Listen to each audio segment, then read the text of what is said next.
Kecelakaan lalu lintas oleh pengguna jalan saat ini masih menjadi potret buram lalu lintas di Indonesia. Ironisnya, kecelakaan tersebut tak jarang merenggut korban, baik bagi pengendara maupun pengguna jalan lainnya.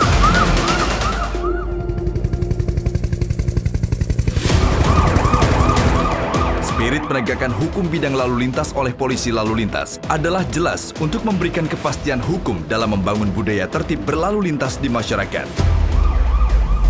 Di bidang lalu lintas, adopsi teknologi informasi secara adaptif menuju era industri 5.0 terwujud dengan lahirnya tilang elektronik atau Electronic Traffic Law Enforcement. Kapolri Jenderal Polisi Listio Sigit Prabowo MSI pun telah memasukkan pengembangan ETLE dalam program prioritas presisi Kapolri.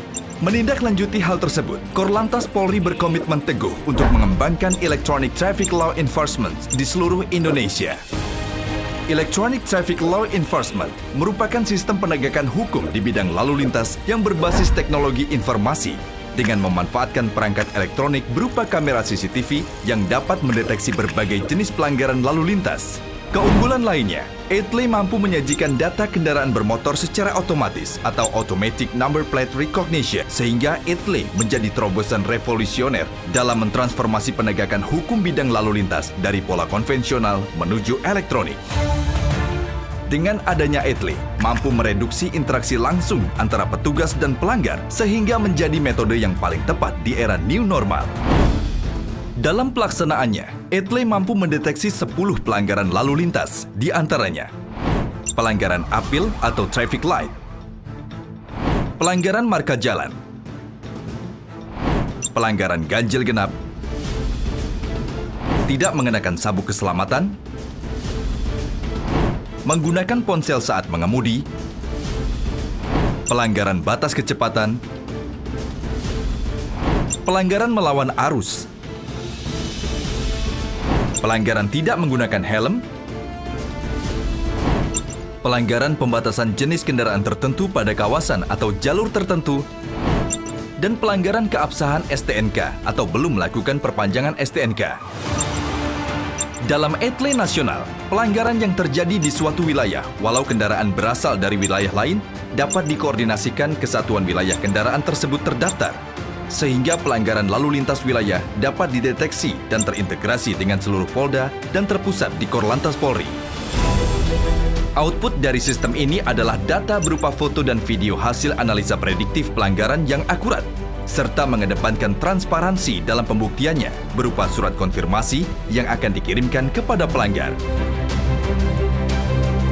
Surat konfirmasi juga berisi barcode yang dapat dideteksi untuk melihat rekaman video pelanggaran.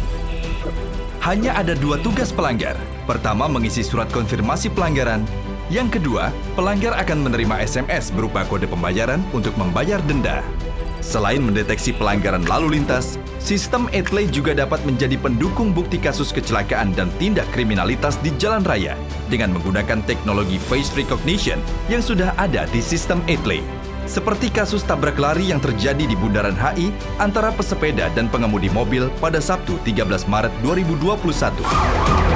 ETLE awalnya telah dikembangkan mulai 1 November 2018 silam. Polda Metro Jaya ditunjuk menjadi pilot project pelaksanaan ETLE di wilayah Ibu Kota DKI Jakarta.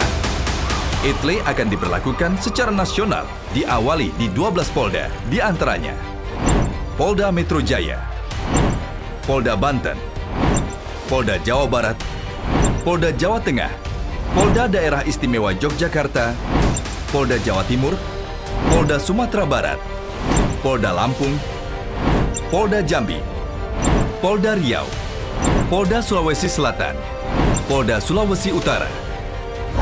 Untuk mendukung pelaksanaan ETLE secara nasional, Korlantas Polri telah menginisiasi penandatanganan nota kesepahaman antara Mahkamah Agung Republik Indonesia, Kepolisian Negara Republik Indonesia, dan Kejaksaan Republik Indonesia tentang penegakan hukum di bidang lalu lintas dan angkutan jalan sebagai payung hukum dalam mengimplementasikan penindakan pelanggaran lalu lintas secara elektronik.